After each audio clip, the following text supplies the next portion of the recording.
प्रभु यीशु मसीह के नाम से सबको जय मसीह की। आज का वचन यानी कि 17/6/2025 का वचन इस प्रकार है। प्रकाशित वाक्य उसका 3 अध्याय 22 वचन। जिसके कान हो वह सुन ले कि आत्मा कलीसियाओं से क्या कहता है।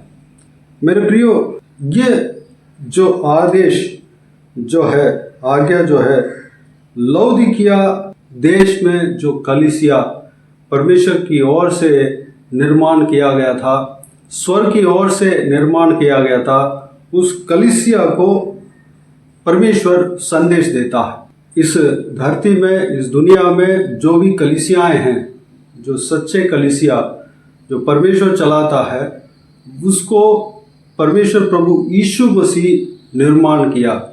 अपने सेवकों को, अपने दासों को इस्तेमाल कर इस धरती में निर्माण किया है।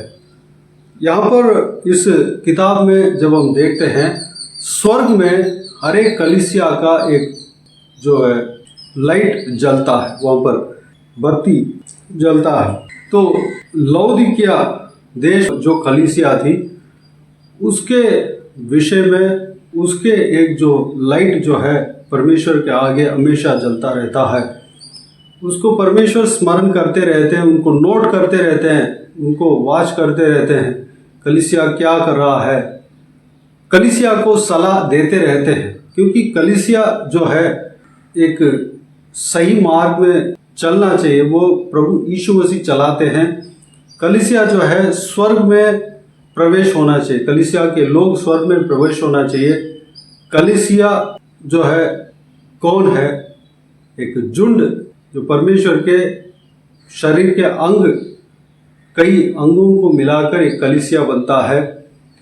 यहाँ पर लौदीकिया देश में जो कलीसिया थी, उस कलीसिया को परमेश्वर सलाह देता है, क्या कमी है, क्या सुधार लाना है और किस तरह चलना है, वह सब कलीसिया को प्रभु यीशु बताता है। क्योंकि प्रभु यीशु जो है कलीसिया का सिर है, हेड है। प्रभु यीशु के मैनेजमेंट में ही, प्रभु यीशु के जो प्रशासन में, प्रभु यीशु के अधिकार में कलीसिया चलना चाहिए, चलेगा, चल रहा है। यहाँ पर प्रभु यीशु बहुत सारे सलाह दिया है, क्या करना चाहिए, क्या छोड़ना चाहिए, किस कार्य से दूर होना चाहिए, सब कुछ परमेश्वर कलीसिया को बताता है। और 22 वचन में हम देखते हैं, जिसके कान हो वह सुन ले कि आत्मा कलीसियाओं से क्या कहता है। मेरे प्रियो, सबसे पहली बात, हमें कलीसिया का अंग होना चाहिए। क्योंकि परमेश्वर एक व्यक्तिगत जीवन में बात करेगा, लेकिन वो व्यक्ति के बारे में कलीसिया में बहुत साफ साफ रिवाइवल होगा। साफ साफ जो है आपको क्या करना है, क्या नहीं करना है, आपको सुनाया जाएगा, आपको बताया जाएगा, आपको समझ में आएगा। अगर आप सुनने में चूक गए हैं, आप परमेश्वर के आवाज को सुन नहीं पा रहे हैं, परमेश्वर क्या चाहते हैं, परमेश्वर क्या कहते हैं, उस विषय को आप सुन नहीं पा रहे हैं, समझ नहीं पा रहे हैं, तो आप अगर कलीसिया में जाते, कलीसिया के अगर अंग हैं, तो कलीसिया में आपको बताया जाएगा कि आपको क्या करना है, आपके जीवन में आपको क्या छोड़ना है, किस बातों से दूर रहना है, किस कार्य को करना है, आत्मिक उन्नति के लिए क्या करना है, वो सब कुछ कलीसिया में साफ साफ कह दिए जाएंगे। आपको समझ में आ जाएगा, कोई डाउट नहीं रहेगा, कोई शक नहीं रहेगा। मेरे प्रियो, कलीसिया से आत्मा बात करता है, कलीसिया से आत्मा कहता है, जिसके कान हो वह सुन ले, जिसके कान हो वह सुन ले। अगर हम कान को बंद करेंगे तो हम सुन नहीं पाएंगे। अगर हम नहीं सुनेंगे, हम उस विषय से, किसी भी विषय में सुधार लाने के लिए परमेश्वर कहता है, उस विषय में हम सुधार नहीं ला पाएंगे। हमारे कान है, परमेश्वर हमें कान दिया है, आत्मिक कान भी दिया है, आत्मिक इंसान को आत्मिक कान दिया है। उस आत्मिक इंसान को हमें बढ़ाना चाहिए, प्रार्थना के द्वारा, परमेश्वर के वचन के द्वारा, परमेश्वर को स्तुति आराधना करने के द्वारा हम आत्मिक इंसान को, हमारे अंदर जो है, उसको बढ़ाना चाहिए। हम अपने शारीरिक इंसान को खाली बढ़ाते हैं तो हम परमेश्वर के आवाज़ को सुनने में शायद हम कमज़ोर हो जाएंगे।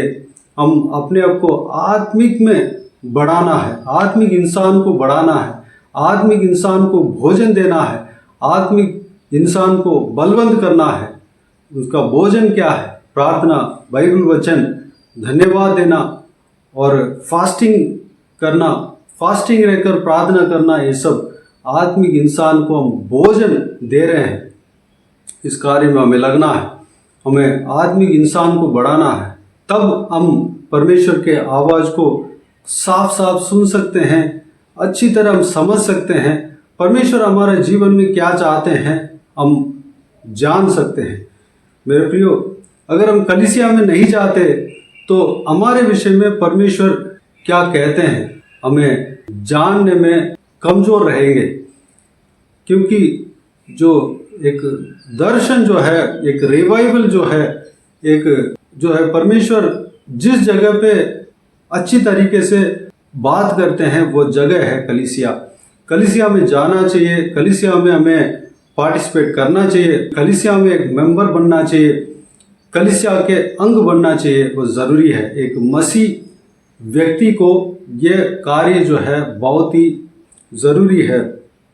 वहाँ पर परमेश्वर की आत्मा बात करता है, परमेश्वर के आत्मा हर एक अंग के विषय में बात करता है, हर एक अंग को सुधार लाता है, हर एक अंग को विश्वास में किस तरह आगे बढ़ना है बताता है, हर एक अंग को सलाह देता है, कलीसिया को सलाह देता है, कलीसिया कैसे उन्नति पाना है उस विषय को बताता है, कलीसिया स्वर्ग राज्य में प्रवेश करने के लिए तैयार है कि नहीं, तैयार किस तरह होना है, वो सब कुछ बताता है। इसलिए मेरे प्रियो, हमें कलीसिया का अंग बनना चाहिए। यहाँ पर 7 कलीसियाओं के विषय में लिखा हुआ है, जो कि परमेश्वर हमेशा उस 7 कलीसियाओं को नोट करते रहते हैं। उस कलीसिया क्या करता है, वो कलीसिया किस तरह व्यवहार करता है, उसका कमी क्या है, नोट करते रहते हैं, उस पर ध्यान लगाए रहते हैं। अगर हम कलीसिया के अंग हैं, हमारे ऊपर भी परमेश्वर ध्यान लगाए रहते हैं। वैसे हर एक इंसान के ऊपर परमेश्वर का नज़र है, लेकिन कलीसिया के ऊपर, कलीसिया के अंगों के ऊपर खास नज़र है। कलीसिया किसी भी विषय के लिए प्रार्थना करता है तो वो सुना जाता है, किसी भी भलाई के विषय में वह प्रार्थना कर कोशिश करता है तो वह पूरा होता है। इसलिए हमें कलीसिया में अंग बनना चाहिए। कलीसिया बहुत इम्पॉर्टेंट है। कलीसिया जो है एक इंसान को सही मार्ग में चलाने का एक जरिया है। वो सही मार्ग में कलीसिया चलाता है। कलीसिया के हेड जो है प्रभु यीशु मसीह है। कलीसिया के द्वारा परमेश्वर बहुत सारे काम को करता है। मेरे प्रियो, कलीसिया के अंग बने। अगर आप परमेश्वर प्रभु यीशु मसीह के कलीसिया के अंग नहीं हैं, आज जाकर किसी भी प्रभु यीशु मसीह को आराधना करने वाले कलीसिया से जाकर, कलीसिया के लोगों से जाकर मिलें, कलीसिया, उस कलीसिया में अंग बने। चाहे कोई भी कलीसिया हो, उस जिस कलीसिया में आप जा रहे हैं उस कलीसिया में प्रभु यीशु मसीह का आराधना होना चाहिए। पवित्र आत्मा को आराधना करना चाहिए। पवित्र आत्मा का चलाए हुए मार्ग के अनुसार चलने वाले होना चाहिए। पवित्र आत्मा को मानना चाहिए, यहोवा परमेश्वर को मानना चाहिए, जो पिता, पुत्र, जो प्रभु यीशु मसीह और पवित्र आत्मा, ये तीनों एक ही है लेकिन अलग अलग रूप में काम करते हैं। इस बात को मानना चाहिए और प्रभु यीशु मसीह के नाम से या पिता, पुत्र, पवित्र आत्मा के नाम से बपतिस्मा देना चाहिए। परमेश्वर के कलम के अनुसार चलना चाहिए, चलाना चाहिए। उस कलीसिया में जाकर शामिल हों, एक अंग बने और अपने आत्मिक इंसान को बढ़ाएं, आत्मिक जीवन में आगे बढ़ाएं। मेरे प्रियो, इस बहुमूल्य वचन के लिए परमेश्वर को धन्यवाद दे, स्तुति करें। आइए हम प्रार्थना में जाएं। प्यारे पिता, दयालु परमेश्वर, आपको धन्यवाद देता हूँ। आज के इस आपके बहुमूल्य वचन के द्वारा हमने जो भी मनन किया, सारे बातों के लिए धन्यवाद देता हूँ परमेश्वर। पिताजी, हम एक कलीसिया के, आपके कलीसिया के अंग बनने पाएं, क्योंकि परमेश्वर एक कलीसिया के अंग बनना हमारे लिए बहुत ही ज़रूरी है पिता, क्योंकि हम सही मार्ग में चलना चाहिए परमेश्वर। हम हालेलुया हमारे चलाने वाले होना चाहिए परमेश्वर पिता। जो बिगड़े हुए काम को सही कराने के लिए कलीसिया अवश्य है पिता परमेश्वर। कलीसिया में आप हर प्रतिदिन बात करते हैं, कलीसिया के जो डिसिप्लिन है पिता आप सिखाते हैं। कलीसिया में अगर हम अंग बनते हैं तो परमेश्वर हमें पता लगता है कि हमारे जीवन में क्या क्या विषय को हम छोड़ना चाहिए, क्या क्या विषय से हम दूर होना चाहिए, किस किस विषय को हम करना चाहिए, किस विषय में हम आगे बढ़ना चाहिए, तरक्की पाना चाहिए, सब कुछ हमें समझ में आता है परमेश्वर पिताजी। हमें हालेलुया आत्मिक उन्नति पाना है परमेश्वर।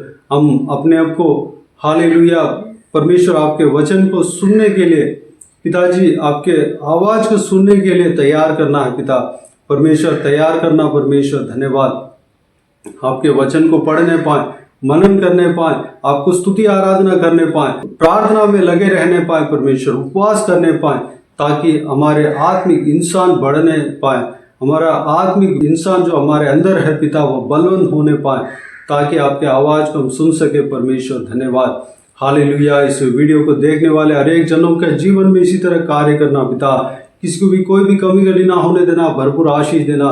कोई भी जन बीमार हो उनको आपके हाथों में सौंपते हैं, उन्हें छूना, चंगा करना प्रभु यीशु मसीह के नाम से चंगा होने पाए। अगर किसी को दुख हो तकलीफ हो, सारा दुख तकलीफ को दूर करना, परेशानी को दूर करना, आंसू को पहुंचना, जिनको जो कुछ भी प्रार्थना का विषय हो सारा प्रार्थना का विषय का उत्तर देना।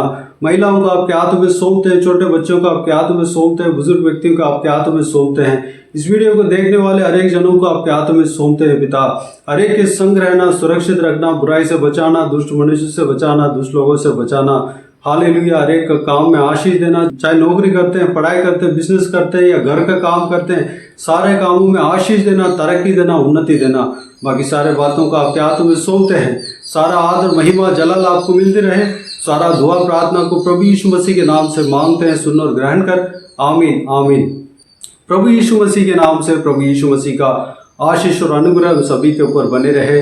आमीन आमीन। मेरे प्रियो इस चैनल को सब्सक्राइब करें और शेयर करें। अगर किसी को भी प्रार्थना का विषय हो तो डिस्क्रिप्शन में दिए हुए नंबर पर कॉल करके प्रार्थना करा सकते हैं, हम आपके लिए प्रार्थना करेंगे।